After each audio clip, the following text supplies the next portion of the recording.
Hola, ¿cómo están todos? Yo soy la doctora Leticia Asensio. Yo soy psicóloga de la salud, trabajo en psico-oncología y cuidados paliativos.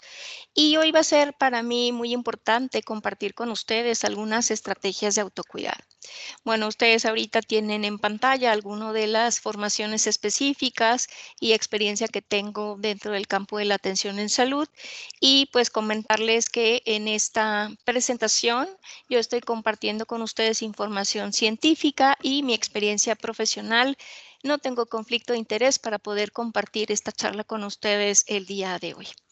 Y bueno, primeramente es importante ubicar dónde estamos parados nosotros como profesional de salud, en el que no solamente estamos frente a una persona, frente a un paciente y su familia, que conlleva pues toda una historia de vida con la cual nosotros nos vamos a relacionar y que cada uno estará aportando su mejor esfuerzo, su granito de arena para poder lograr dentro de todo pues la sanación física de este paciente y todas las áreas que pueda requerir.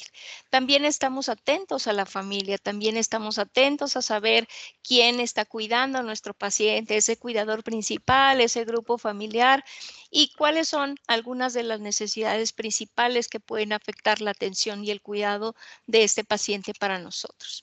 También estamos atentos a la planificación de esta atención avanzada, estas directrices anticipadas, estas necesidades que se tienen que trabajar con respecto a tomar decisiones de forma adelantada con respecto a la atención en salud, sobre todo si estamos trabajando en escenarios en la atención de paciente que puede requerir un ingreso a urgencias, que puede requerir también la atención de una terapia intensiva o simplemente porque se encuentra con una enfermedad que puede lastimar física, emocional y psicológicamente todo su contexto y que requiere de una atención especializada, donde también nos van a tocar momentos de intervención en crisis, donde no solamente el profesional de la salud es aquel que está frente al paciente, a veces tenemos profesionales o personal que también está atento a cómo poder atender una situación de crisis, desde esa persona que recibe al paciente, aquella persona que tiene que estar atento incluso en la parte administrativa de cómo gestionar el ingreso de ese paciente, las personas que ya van a resolver la parte crítica de atención como el personal de enfermería, el personal médico, pero también todo lo que conlleva el apoyo a la familia en esa sala de espera, esa incertidumbre, esta parte importante de atención que también se requiere y en ocasiones cuando las cosas pues desafortunadamente toman un camino en el que el paciente tiene que cerrar su ciclo de vida, pues también atender las necesidades del duelo y toda esta parte de pérdida. Entonces, como se dan cuenta, un profesional de la salud está inmerso en diferentes escenarios y con un solo paciente y imaginen que no solo ve un solo paciente, a veces tienen consultas pues bastante grandes en cuanto a 15, 20, hasta 30 pacientes citados por turno. Entonces, es importante por eso voltear a ver. Es necesario que nosotros veamos que en el trabajo de atención de las enfermedades e incluso de la muerte se pueden experimentar emociones específicas y que nosotros tenemos que trabajar con ese sufrimiento.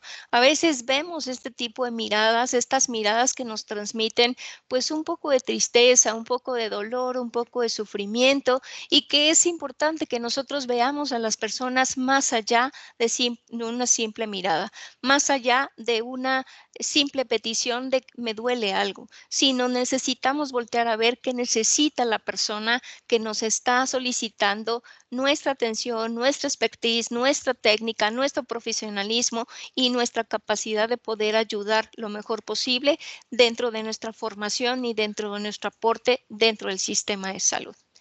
Y fíjense que es importante el poder trabajar también el cómo dentro de nuestro contexto hospitalario el personal de salud se va a enfrentar a la enfermedad y a la muerte. Es justamente este trabajo constante con ese estrés, con esta enfermedad, este deterioro, estos cambios físicos que nos pueden llegar a generar diversas respuestas con respecto a lo que vemos, lo que interactuamos y lo que estamos viviendo día a día. Existen algunas competencias que nosotros necesitamos desarrollar también en el momento que decidimos tomar en nuestras manos la gran responsabilidad de formarnos en el campo de la salud para atender a aquellas personas que necesitan de nuestra experiencia, no solamente práctica, sino también de información, de formación y de capacitación constante. Es así como estas competencias para poder trabajar con enfermos requiere de conocimientos, requiere de toda nuestra insistencia en poder capacitarnos y actualizarnos en nuestra área de formación. Requiere también habilidades prácticas que nosotros cada día vayamos perfeccionando nuestras propias técnicas, pero también fíjense algo muy importante que a veces se nos olvida es la autocompetencia. En esta autocompetencia donde tenemos que echar mano de nuestros recursos personales, de nuestra personalidad, de nuestros caracteres, de nuestros estados de ánimo, de estas formas en cómo nosotros hacemos frente a situaciones constantes de estrés y que si no los manejamos también podemos generar algunas crisis existenciales emocionales importantes. Esa es la razón por la que también tenemos que estar atentos a cómo afrontamos de manera eficiente y de manera funcional el afrontamiento en la parte existencial y emocional. A veces tenemos encuentros con la muerte inevitablemente y fíjense que es importante qué tenemos que hacer cuando estamos frente a ella. Cuándo tener que tomar en cuenta la opinión de nuestro paciente, cuándo nosotros también tenemos que saber cómo podemos fortalecer justamente no solamente la decisión del paciente, sino el beneficio del paciente que pueda tener con alguna terapéutica que uno pueda brindar o con la adecuación del tratamiento que nosotros también podemos brindar como personal de salud. Es importante que ubiquemos que estar frente a la muerte es uno de los principales motivos por los cuales los médicos se estresan. Se les prepara, por ejemplo, para enfrentarse constantemente a la muerte, pero de una manera como de lucha, una manera que desgasta físicamente y emocionalmente. Sin embargo, hay que aprender a lidiar con ella de forma específica, sobre todo pensando en el beneficio para el paciente, pero también en nosotros como personas. ¿Y qué pasa con nosotros como profesionales de la salud? ¿Qué hacemos cuando estamos frente al sufrimiento de una persona tan vulnerable como es aquella que presenta alguna enfermedad crónica complicada, que tiene un deterioro importante de su calidad de vida, que tiene un pronóstico limitado y que seguramente está cercana a la muerte? Pues fíjense que a veces lo que hacemos es evitar la muerte. A veces no hablamos, a veces no la nombramos como si realmente no estuviera presente cuando en ocasiones la tenemos justamente enfrente. Y es importante saber por qué ese silencio, por qué esa forma de evitar nuestra propia muerte. A veces el personal ni siquiera se siente en capacidad a veces de acompañar a una persona que está falleciendo, a su familiar. Simplemente brindamos la parte más técnica, pero no esta parte humana, no esta parte cercana, porque también da miedo, pero es importante saber qué podemos hacer al respecto. A veces salen frases como ya no hay nada que hacer, como esta persona ya solo hay que esperar a que fallezca, cuando esta situación finalmente es también cómo nosotros vamos a brindar ese acompañamiento y cómo nos vamos a cuidar también de todo ese desgaste que tuvimos en estar relacionadas con tantas emociones. A veces todo esto puede llegar a generar cierta incomodidad o ciertas situaciones específicas en el personal de salud. Y fíjense que se le ha dado nombres, se le ha dado diferentes nombres a estas situaciones por las cuales podemos atravesar cuando estamos en contacto constante con el sufrimiento, con la muerte y con todos estos escenarios estresantes. Uno de estos términos, uno de estos síndromes se llama fatiga por compasión.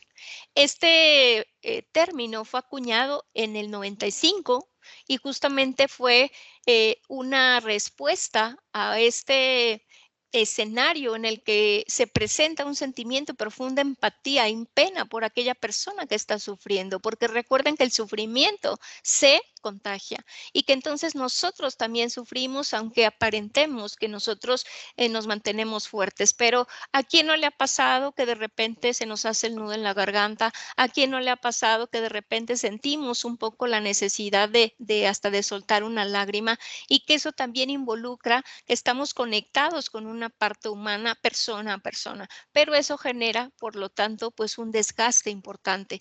Estas son estas emociones, conductas que por supuesto nosotros como personas lo vamos a presentar y que lo experimentamos de forma significativa. No siempre sabemos qué hacer con las emociones que tenemos, pero es importante identificar que si esto lo hacemos de manera cotidiana, lo hacemos todos los días de nuestra jornada laboral y que todo el tiempo estamos conectándonos con estos sentimientos y con este sufrimiento, por supuesto que hay un acumulativo.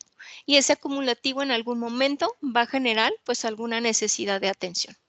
Otro de los síndromes que se pueden identificar es el desgaste por empatía, donde aquí justamente todos los profesionales que estamos alrededor de la atención de un paciente estamos en constante continuo el sufrimiento. Ese sufrimiento que no solamente se va a dar en el paciente, sino también en la familia, a veces en el propio personal de salud, cuando no tenemos alternativas terapéuticas, cuando se nos agotaron todas aquellas propuestas que pudiéramos haber generado o cuando se nos sale de las manos el poder ayudar a alguien porque está fuera de nuestro control. Sin embargo, este grado de contacto y además de compromiso que tenemos con nuestros pacientes, finalmente puede afectar justo nuestros estados de ánimo. Y es importante poderlos identificar porque en ocasiones la última persona que se da cuenta que está teniendo pues este desgaste por empatía somos nosotros mismos. Otro de los términos, otro de los síndromes que también se han empezado a identificar con mayor frecuencia es el trauma vicario. Pero este trauma vicario, ¿qué es? Pues fíjense que es un cambio que vamos a presentar de forma física, psicológica, social y espiritual, que no siempre queremos o que no siempre nos damos cuenta, pero que este es a partir de estar en contacto constante con personas que están sufriendo pues alguna situación de salud grave, tanto en la parte física como en la parte emocional, como en la parte espiritual y que experimentan principalmente aquellos que están en primera línea directamente contacto con esa persona. ¿Cuáles son algunos de los síntomas que pudiéramos identificar del trauma vicario? Primeramente, que tenemos frecuentes respuestas de índole emocional, tanto de llanto, de angustia, de miedo, cualquier respuesta emocional que a veces se nos sale de control y que a lo mejor estamos presentando de manera muy exacerbada a diferencia de otro momento de nuestra vida. También perdemos el sentido y la esperanza de nuestro existir, de nuestra profesión, de todo lo que puede realmente permitirnos encontrar una dirección importante en nuestra vida. No conocemos muchas veces cómo experimentamos esa pérdida de sentido, pero a veces simplemente trabajamos por trabajar y nos volvemos autómatas. De repente también sentimos que lo que estamos haciendo pudiera ya hacernos sentir que estamos brindando nuestra mejor oportunidad profesional. A veces dudamos de nuestras aplicaciones, acciones, técnicas y eso es importante identificar. Estamos probablemente tomando algunas acciones de tipo pasivo, evitativo, no tomamos decisiones como debemos tomarlas, nuestras relaciones interpersonales se pueden volver conflictivas, ya sea competitivas en situaciones de desgaste o finalmente con una situación a lo mejor de roce con otros compañeros. A veces tenemos conductas controladoras excesivas como hacer pues probablemente alguna conducta que genere mayor sacrificio de lo normal, a veces alteraciones de índole físico como pueden ser las cuestiones gástricas, el colon irritable, la gastritis, la esofagitis, todas esas cuestiones que finalmente tienen un contenido psicosomático. También nuestros patrones de sueño y alimentación se ven alterados, donde de repente no aceptamos que estamos teniendo emociones específicas frente al contacto con los pacientes y que a veces tenemos cambios radicales en la expresión, fíjense, de nuestras creencias y de nuestro ejercicio de la espiritualidad. Pero ¿qué tenemos que voltear a ver? Fíjense que tenemos que estar alerta de varios síntomas importantes que a veces, como les decía, somos los últimos en los que nos damos cuenta que existe. Primeramente, un deseo obsesivo de ayudar en donde queremos quitarnos a veces el pan de la boca y dárselo a una persona que lo necesita, hacer una colecta, quedarnos más tiempo, buscarle solucionar todos los problemas que pueda tener y eso es importante identificar. Andamos con la pila muy baja, con una energía prácticamente inexistente y que eso es importante porque llegamos a nuestras casas a veces simplemente a comer y a dormir. Y es importante darnos cuenta de cómo estamos también trabajando nuestras relaciones familiares y nuestras relaciones interpersonales fuera del contexto de trabajo. En ocasiones también llegamos a sentirnos incompetentes, como que mi aporte ya no es como antes, como que ya siento que ya no estoy brindando lo mejor de mí, tanto personal como profesionalmente. Aumenta el enojo y la ira, estamos como muy sensibles, muy irritables y cualquier cosa nos hace enojar. De repente no queremos ir a trabajar, buscamos alternativas para evitar acudir al trabajo y cuando también nos sentimos que somos los salvadores del mundo y que si yo no existo, la gente no se va a curar, no va a estar bien y que nosotros tenemos que hacer todo lo mejor posible porque somos los únicos. Donde a veces no podemos tampoco dejar de pensar en nuestros pacientes, nos los llevamos a nuestra casa, nos los llevamos a nuestros diálogos con la familia e incluso a veces en nuestros pensamientos al intentar dormir. Muchas veces utilizamos la automedicación, esto es cualquier pastilla que me permita mitigar alguna molestia que pueda estar sintiendo y no siempre la consulto con un experto, porque dentro del campo de la salud uno considera que ya conoce cuál es la alternativa terapéutica que podemos utilizar y utilizamos justamente la automedicación. Hay algunos síntomas somáticos que será importante de identificar y estar atento a cómo mi cuerpo funciona y además la presencia de ansiedad y depresión, porque recuerden que son sintomatologías emocionales y psicológicas que en ocasiones van a la alza y que lo único que hacemos es ir acumulando situaciones que al final generan un trastorno de ansiedad o un trastorno de depresión. Y por eso es importante también ubicar cómo estamos con los demás. Si nos aislamos y evitamos estas relaciones interpersonales, incluida nuestra familia. Y si se dan cuenta, son una serie de situaciones donde finalmente nos damos cuenta que algo nos está pasando y que estamos en todas nuestras áreas teniendo alguna situación importante que nos dice que podemos estar sufriendo o de desgaste ocupacional, de trauma vicario, de fatiga por compasión o por desgaste por empatía. Y entonces es muy importante saber qué tenemos que hacer. Primero, reconocer que algo anda mal, reconocer que ya no estamos funcionando como funcionábamos, reconocer que me la estoy pasando mal y que es importante atender mi salud. ¿Y eso cómo lo hago? Pues hay muchas situaciones alrededor de estos síndromes que les explicaba. Algunas de las acciones que se tienen que hacer viene del sistema de salud, viene de la institución, pero otras vienen de nosotros mismos. Y es así como aparece este concepto del autocuidado, donde ahí sí la responsabilidad solo es de nosotros como personas. ¿Y qué es el autocuidado? Pues fíjense que es lo que la gente hace por sí misma para mantener y cuidar su salud y para prevenir y enfrentar una situación de enfermedad que pudiese presentarse. Abarca desde la higiene general, el cómo nosotros nos presentamos incluso al trabajo, si nos bañamos, si nos peinamos, si nos alineamos para nuestra actividad laboral, el cómo nos nutrimos y el personal de salud en general es como muy característico de una mala nutrición y de malos estilos de vida, sobre todo para dormir, para estar en condiciones específicas de mantener una vida saludable, el contemplar también los factores ambientales en los cuales nos desarrollamos, aspectos socioeconómicos y vuelve a aparecer la automedicación.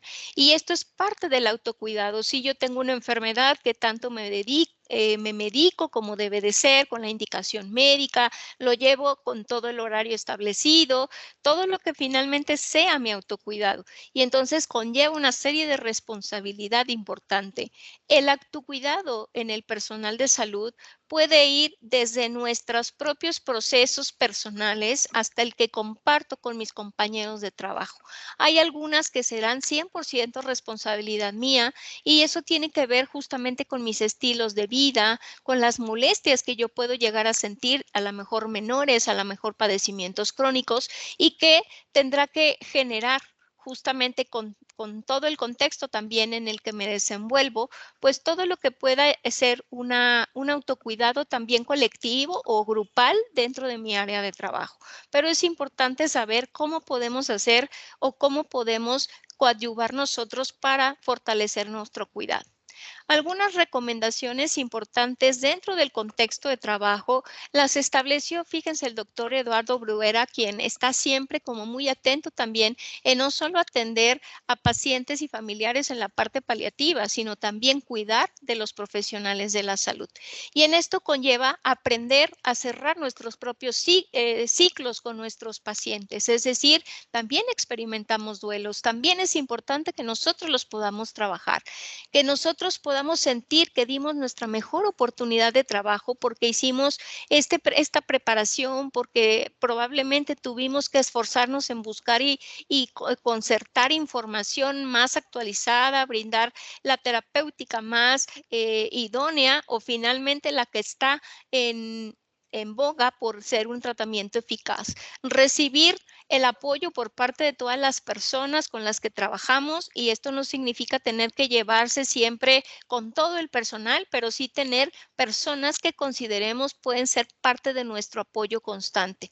Contar con un mentor, esto es muy importante porque no lo sabemos todos. Siempre va a haber alguien que me pueda ofrecer una alternativa que yo no vi, que me pueda guiar en un procedimiento, y es importante contar con esta mentoría.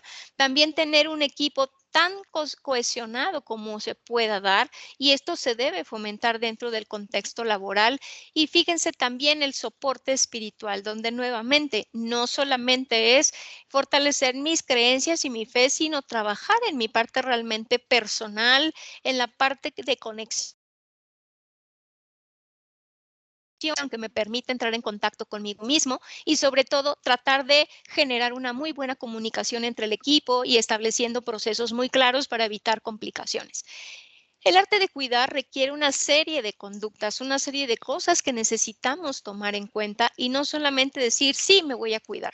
Fíjense que lo importante es, primero, tomar conciencia de cómo está nuestra salud, tanto física como mental, como espiritual, y en qué área pudiera requerir un poco más de trabajo.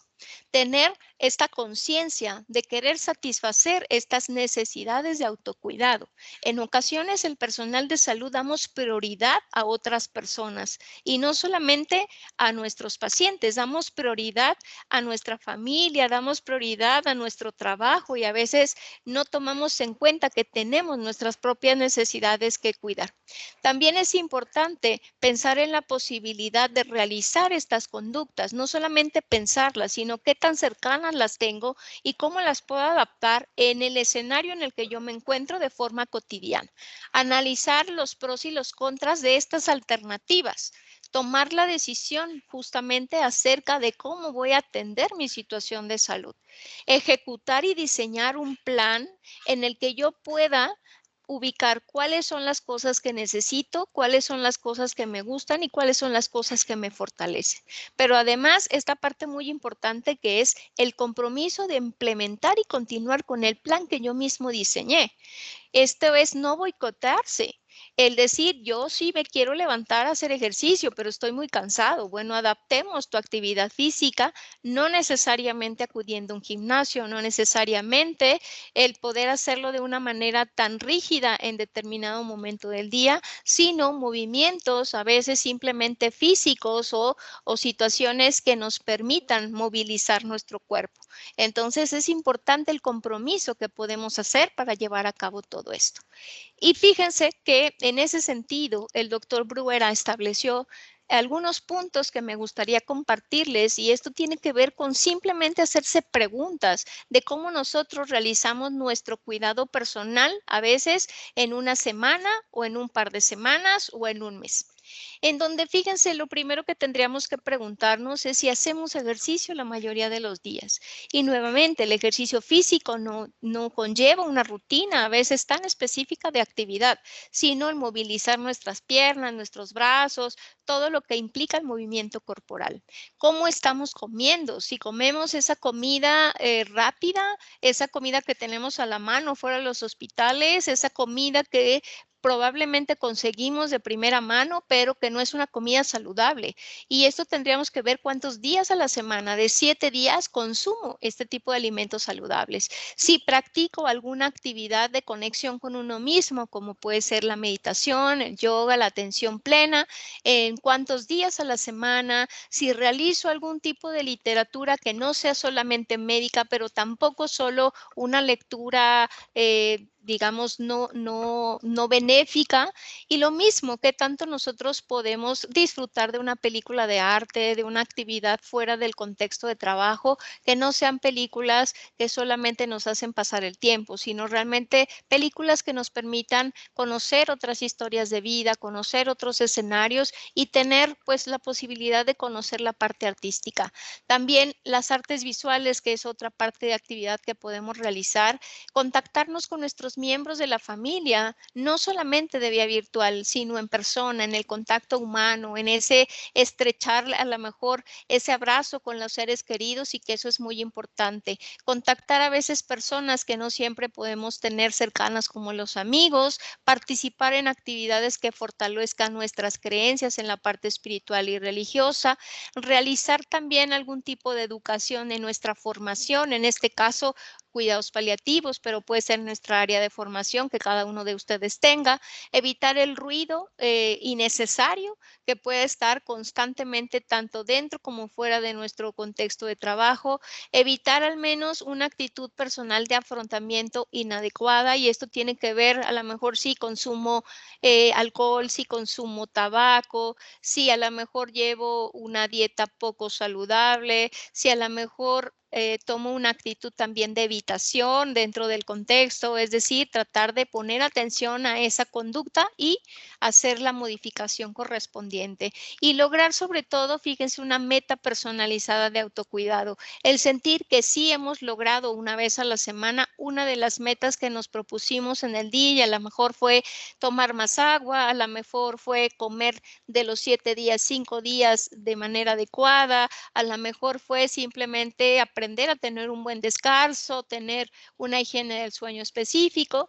Y bueno, este es solo un ejercicio que ustedes pueden realizar y pueden evaluarse para ver qué tanto están teniendo pues estas conductas de autocuidado.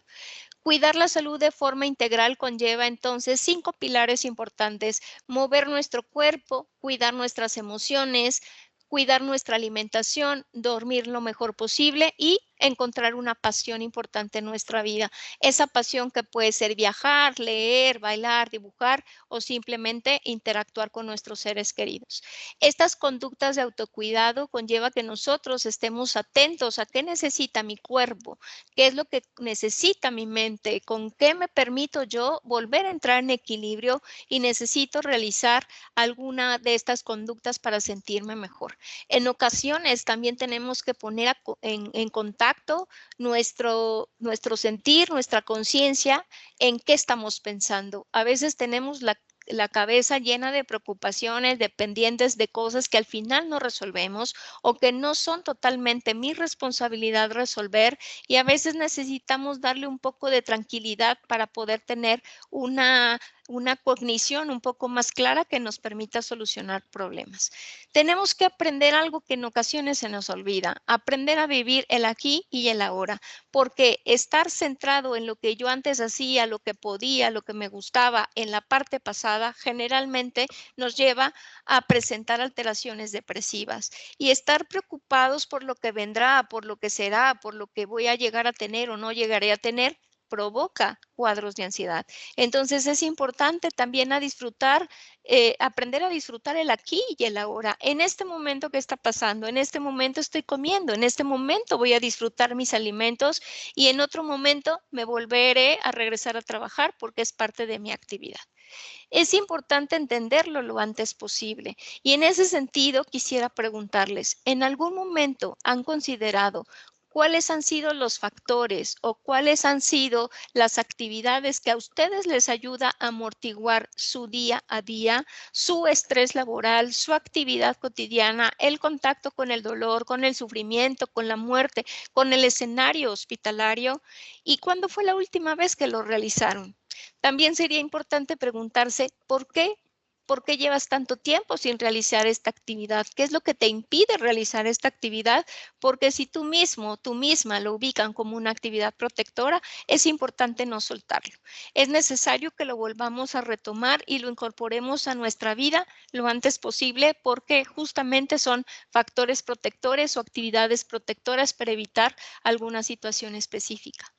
Es importante tomarse su tiempo, es importante dar un stop en nuestra historia día con día. ¿Para qué es ese stop? Ese stop no es que estoy perdiendo el tiempo. Ese stop es para darnos nuestro momento, para descubrir, para disfrutar, para reír, para imaginar, pero dos partes importantes que a veces se nos olvida, para sentir y para vivir.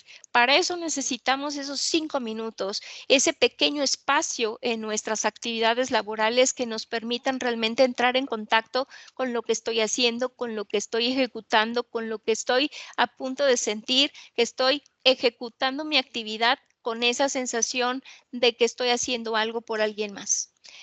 Y bueno, también para eso existen estas rondas de Schwartz, donde fíjense que también es importante poder compartir que hay momentos en los que uno debe sentirse orgulloso de lo que ha hecho. Y entonces se ejecutan preguntas como ¿cuál fue el momento en que me sentí orgullosa o orgullosa de ejercer la profesión que tengo? ¿Cuál ha sido el caso de mayor reto profesional que he tenido y que pude superar y que pude realizar con todo el cúmulo de conocimiento, de habilidades, de actitud y de todo lo que yo pude depositar en ese caso? ¿Y cuál ha sido el paciente que más ha marcado mi vida personal y por qué? Todas estas son reflexiones que podemos hacer de forma individual, pero también grupal, donde justo hacerlo de forma grupal enriquece cómo poder trabajar dentro de nuestro contexto. Entonces, si se dan cuenta, hay muchas herramientas de las cuales podemos echar mano para poder atender nuestra persona. Nosotros también somos importantes.